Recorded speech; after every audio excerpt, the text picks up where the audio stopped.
Vamos a pensar en una ciudad que cementa sus cuerpos hídricos, pasa por encima de ellos para construir las vías para que logren la conectividad con la conurbación y expandirnos a los suelos de la sabana, o vamos a lograr rescatar la ruralidad de Bogotá, que está hoy y ha estado amenazada. La ruralidad es además el buffer entre la ciudad y los páramos, especialmente el páramo de Sumapaz, con grandes riesgos por la minería y la extracción minera en la ciudad, y también por grandes riesgos en este proceso de urbanización acelerado, y eso implica realmente un cambio del ordenamiento que nosotros le hemos llamado el ordenamiento alrededor del agua. Voy a hablar de 3 pasos para terminar que Bogotá está dando hacia eso, pero que simplemente puede ser una golondrina que no haga verano si esta discusión política no está en el centro de las preocupaciones de la ciudadanía de la ciudad, y si en estos dilemas que tenemos entre la vida y el agua o el oro, la vida, el agua o la urbanización, la vida, el agua o el desarrollo económico, no somos capaces de lograr una regulación política. Un tema que hicimos fue el cambio institucional. Hoy generamos un instituto de gestión de riesgo y cambio climático. Ayer el magistrado Velilla lo decía, el manejo ambiental y el riesgo están asociados, y por eso la institucionalidad ambiental no puede estar separada de la institucionalidad de riesgo, y la institucionalidad y las autoridades ambientales no pueden ser simplemente las instituciones más débiles de un ordenamiento en donde las instituciones que hacen el desarrollo constructivo y el desarrollo económico son las más fuertes. Ese balance no nos ayuda. Segundo, con ese proceso hemos invertido el 1% de los recursos corrientes que el artículo 111 de la ley 99 nos da para reasentamiento de población que vive hoy en zonas de quebrada y de ríos urbanos, que nos permitan liberar ese espacio del agua, reasentar a la gente en zonas seguras y empezar el proceso de reforestación y de recuperación integral de esas quebradas, que se deben convertir en una ciudad que no tiene suelo. En vez de en espacios de riesgo, deben convertirse en espacios públicos, pedagógicos, para el acceso ambiental de la ciudadanía a una ciudad en donde lo dramático es que hoy no tiene ni siquiera espacio para sembrar árboles. Esa es una segunda decisión política que tomamos. Y tercero, invertir nuestros recursos de regalías, los que tiene Bogotá, Cundinamarca, y fue una decisión del gobernador y el alcalde, no en transporte, no en desarrollo económico, no en competitividad, sino en la recuperación y en el manejo integral de los 3 páramos críticos para la sostenibilidad hídrica de la región. Es el proyecto integral de manejo de páramos. Lo voy a dejar ahí, pero quisiera decir que esta sentencia nos pone un gran reto y necesitaríamos fortalecer la autoridad ambiental urbana para poder controlar el proceso de vertimientos y los conflictos ambientales en una ciudad de esta complejidad. Mil gracias, doctora Susana.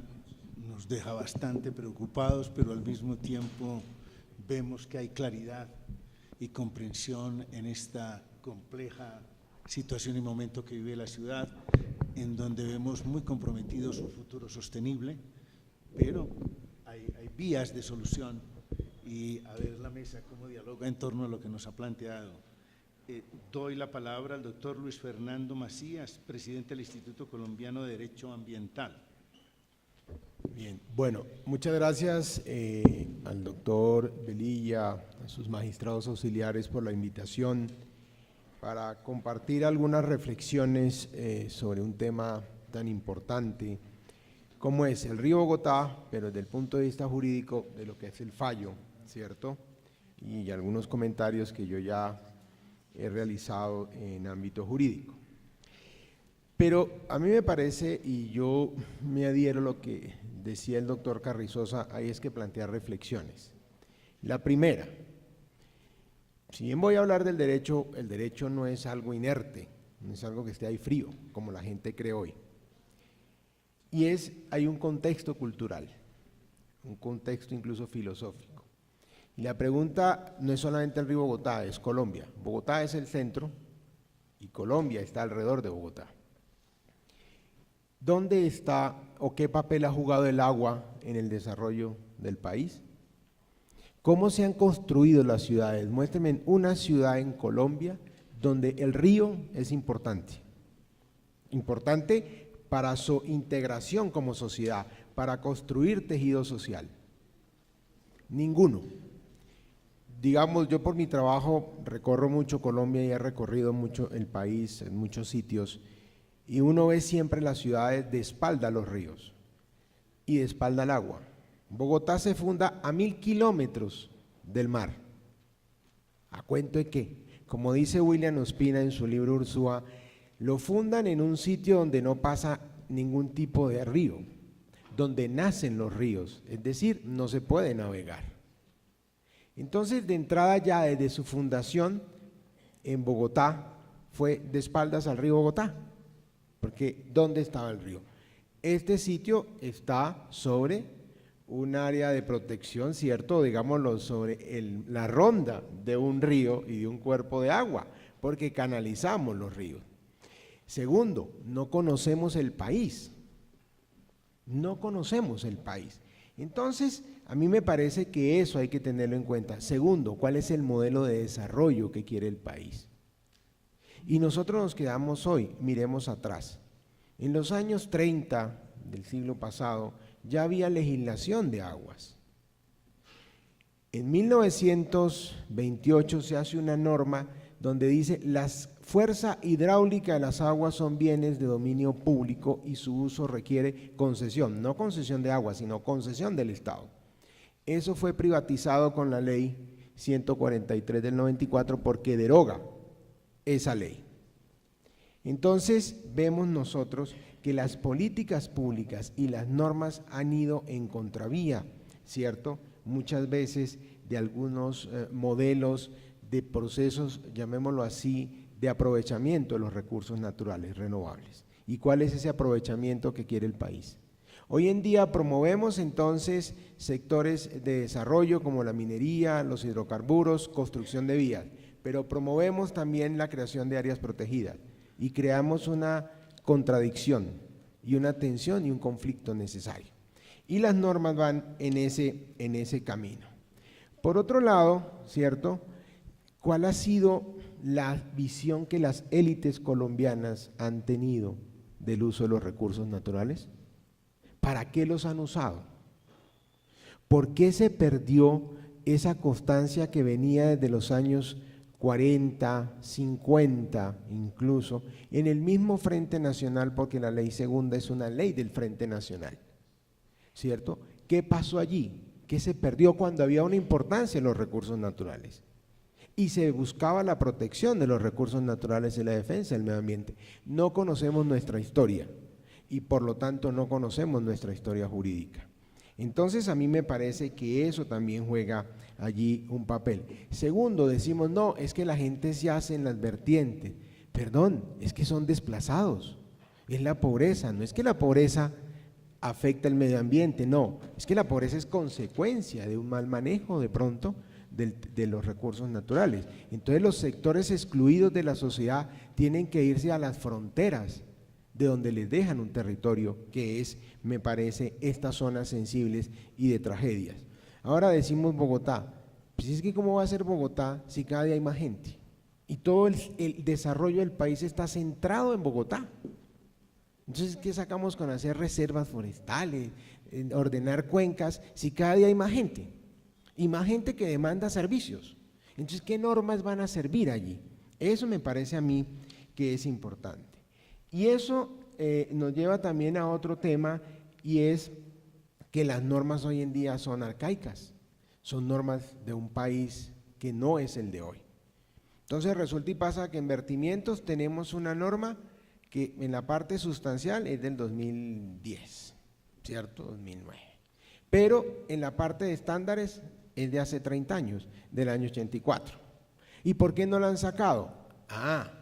Porque Colombia está montado sobre un modelo que cree que el mercado es el regulador de la sociedad y que cree que la naturaleza puede ser regulada a través del mercado. Aquellos que no tenemos ese culto místico al mercado, ¿cierto?, sino que a veces nos dicen dinosaurios porque pertenecemos a otras corrientes que en otras partes del continente han sido más modernizantes que la nuestra, ¿cierto?, del papel del Estado, pues entonces sencillamente entran en ese juego de impedir que salgan las normas. Entonces no se salgan las normas, y no se sacan, ¿por qué? Pues por los intereses del mercado. Entonces, lo que pasa también es que se crean normas para mostrar resultados, para ganar aplausos, ¿cierto? Pero se hacen políticas también para ganar aplausos en el cálculo político individual, coyuntural y momentáneo. Y debo decir de pronto cosas que no son políticamente correctas, pero de pronto puedo darme esa licencia, ¿cierto? Entonces eso crea un problema y se necesita seguridad jurídica. Mire, el país no sabe lo que puede pasarle con los TLC que ha firmado en temas de seguridad jurídica, con tanta dispersión y tanto criterio normativo, porque los TLC están creando eso. Entonces, digámoslo, para resumir, hay otro aspecto y es ¿cuál es el papel del derecho en este tema? El derecho no puede convertirse en un instrumento más de violencia, así sea una violencia simbólica del país. El derecho tiene que ofrecer, son mecanismos. El derecho no es un fin, el derecho es un medio para lograr una convivencia y una relación acorde entre la sociedad y el medio ambiente. El derecho no puede convertirse en un fin. Y segundo, ¿cuál es el valor estratégico del agua en la seguridad nacional del país? Eso nosotros no lo vemos. Pues yo dejo ahí para simple y llanamente plantear reflexiones y pasarle la palabra al doctor Ballester. Gracias.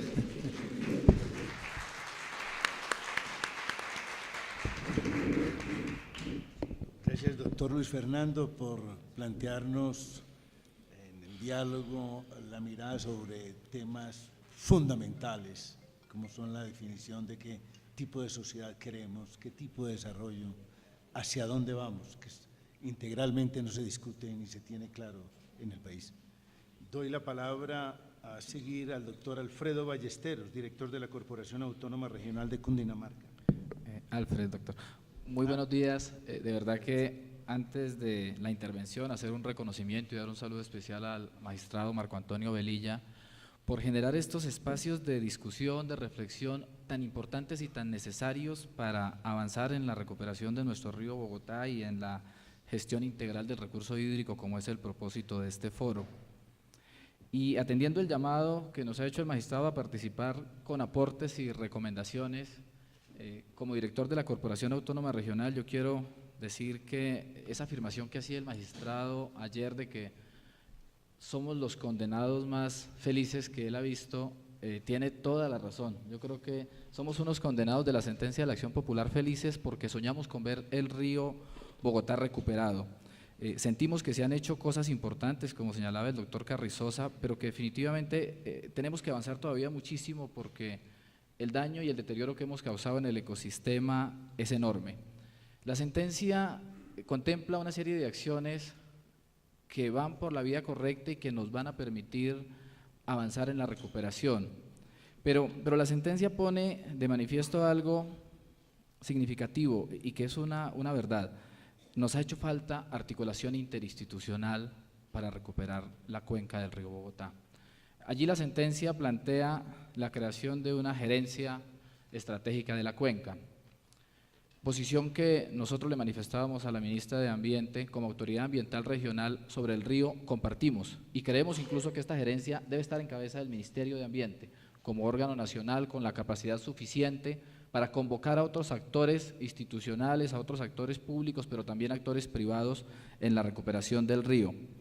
Pero como aporte quisiéramos plantear en este foro que se hace necesario que en la discusión que se va a empezar en próximos días acerca del próximo Plan Nacional de Desarrollo para el cuatrenio 2014-2018, se tengan en cuenta dos factores, y el primero es que logremos por primera vez que el tema ambiental en realidad sea un tema transversal a todos los sectores. es que lo decía el doctor Macías y de alguna manera lo señalaba también la doctora Susana, los que estamos en el sector ambiental sentimos que vamos en contravía del resto del Estado, sentimos que las políticas de otras carteras, de otros ministerios, pero sobre todo sentimos que el ordenamiento jurídico que se profiere para las políticas agrícolas, para las políticas mineras, para las políticas de comercio exterior, para las políticas laborales, para muchas otras políticas, pareciera ir en contravía de las políticas ambientales, pareciera ir en contravía de la finalidad que todos deberíamos tener. Nosotros no hemos logrado en el país que en realidad el tema ambiental sea un tema transversal en todos los sectores y que exista un diálogo interinstitucional por arriba en la cabeza del gobierno. Y creo que es el Plan Nacional de Desarrollo la oportunidad de lograr eso, doctora Claudia, que debe ser el liderazgo que debe tener allí el ministerio. Y le planteábamos también a la ministra en días anteriores que para garantizar el cumplimiento de la sentencia del Río Bogotá sería muy importante que el próximo Plan Nacional de Desarrollo tuviese un capítulo dedicado a la cuenca del Río Bogotá, un capítulo que respalde esas decisiones, que les dé además también ese respaldo financiero que se requiere para facilitar el cumplimiento de las obligaciones. Es una sentencia que nos involucra a muchos actores del gobierno nacional, del gobierno regional, de los gobiernos locales y sin lugar a dudas en el Plan Nacional de Desarrollo podríamos encontrar el espacio perfecto para que respaldemos más esa articulación, al igual que un ajuste al COMPES del Río Bogotá. El COMPES del Río Bogotá fue elaborado en el 2006 y tiene allí unas intencionalidades